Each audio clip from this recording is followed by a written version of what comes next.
Avec MeToo, avec Balance ton porc, il y a des choses très particulières qui ont été mises en cause. C'est la séduction entre hommes et femmes. Il y a l'abus et puis il y a la séduction. Et où s'arrête l'un, où commence l'autre, c'est quelque chose que j'essaye de reprendre dans mon livre avec beaucoup d'attention parce que je pense que c'est un point très important. Je serais très triste que mes filles, en fait, grandissent dans un monde où elles ne peuvent plus ni séduire, ni être séduites, sauf qu'à tout de suite parler d'abus ou de réglementation de ce qu'il faut faire et à chaque moment dans une relation devoir dire oui, j'acquiesce, je veux bien faire ça ou non, je ne veux pas. Donc j'accorde beaucoup d'attention à ça dans le livre. J'étais aussi l'une des signataires du manifeste des 100 qui était mené par Peggy Sastre, par Catherine Millet, auquel s'est associée ensuite Catherine Deneuve, parce que, en fait, qu'est-ce qu'il disait ce manifeste que pas grand monde a lu vraiment?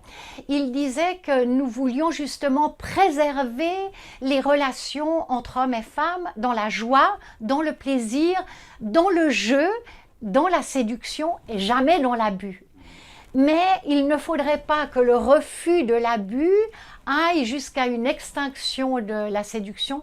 Ce serait vraiment triste et donc j'essaye vraiment de prendre en compte les limites de l'un et de l'autre. Ce qui me paraît très important, c'est de réaliser que très souvent, les femmes dans la séduction, elles cherchent en fait à attirer le regard de l'homme, elles cherchent à plaire.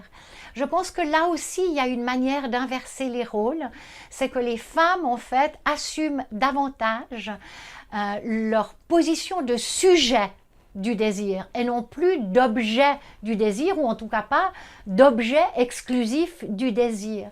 Et donc comme sujet du désir, on est aussi actif dans le jeu. On peut désirer les hommes, ça arrive et c'est beau. Et donc cette partie-là des règles du flirt, elles sont détaillées notamment par une femme que j'écoute et dont je transcris les idées dans le livre parce qu'il y a beaucoup de femmes très intéressantes qui interviennent dans l'ensemble du livre. C'était très important pour moi de m'appuyer en fait sur des témoignages de femmes et en l'occurrence les règles du flirt sont très bien expliquées par l'une de ces femmes.